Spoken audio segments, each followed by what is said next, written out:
fellow South Africans, our beloved Nelson Mandela, the founding president of our democratic nation, has departed.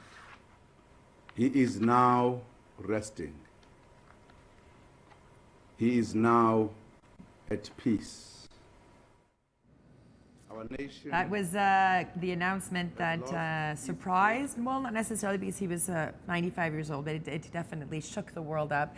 Of course, the passing of Nelson Mandela. And joining us now on the couch is Professor Phil Oxhorn. You are from the Department of Political Science and the founding director of the Institute of the Study for International Development. That's right. Lovely title. Oh, thanks. And lovely to have you with us today. We're here to talk about the legacy, the man. Yeah. A lot of people remember, of course, Nelson Mandela's struggle, his years spent in Robben Island, but also the success, what he managed to achieve in South Africa politically. Tell us about that. Well, the success despite what he suffered through. And so this is a man without any motive of revenge, no rancor, no bitterness. And he sat down with the people that put him in prison for decades under horrible circumstances, and he negotiated a peaceful transition to majority rule. And there are just no precedents for that. And it's a message that's not going to lose its power over time, because what does it represent?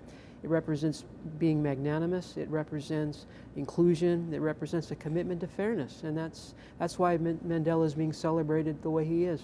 Well, speaking of that fairness and that commitment to democracy and for fairness for everyone, as a younger person, I mean, I know of Mandela, obviously, and this morning we spoke about this. What do you think is his biggest legacy, and what can parents tell their younger children today about this man that never ever gave up, that nothing changed his mind on the direction he wanted to take? Well, it's to look forward, to look forward and to follow your heart. And democracy means something when you're talking about equality, when you're talking about justice, when you're talking about fundamental rights in an obvious way. It's a message that's timeless.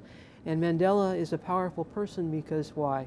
He has humility, he has stature, he has grace. And I think he succeeded because he was able to unite people that were very hard to unite. I mean, for decades, apartheid was, as we know, the most unequal system in the world, and yet he was able to put all that behind not only himself, but his whole country.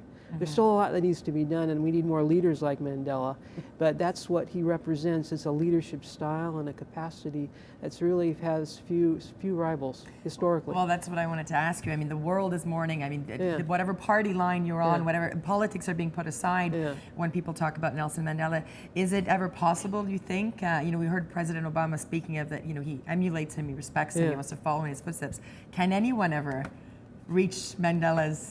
Well, I think we should all hope, because we certainly need leaders like that. The world is not an easy place to live in right now. Whether people will be up to it, only time will tell. The fact is that when South Africa needed a Mandela, they had one.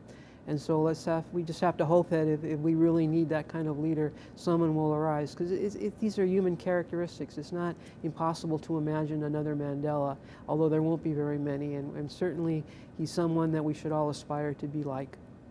So thank you so much, Professor Oxhorn, for joining us. Again, this is a day of mourning, but celebration. Yeah, well, may he rest in peace. May he rest in peace. Will. Yeah. Madiba, rest in peace. Of course, that is the message that is being spread across the world. Thank you again for joining us. My pleasure. Really appreciate it. Stay tuned, you guys. So much more to come. You're watching Breakfast Television, only on City.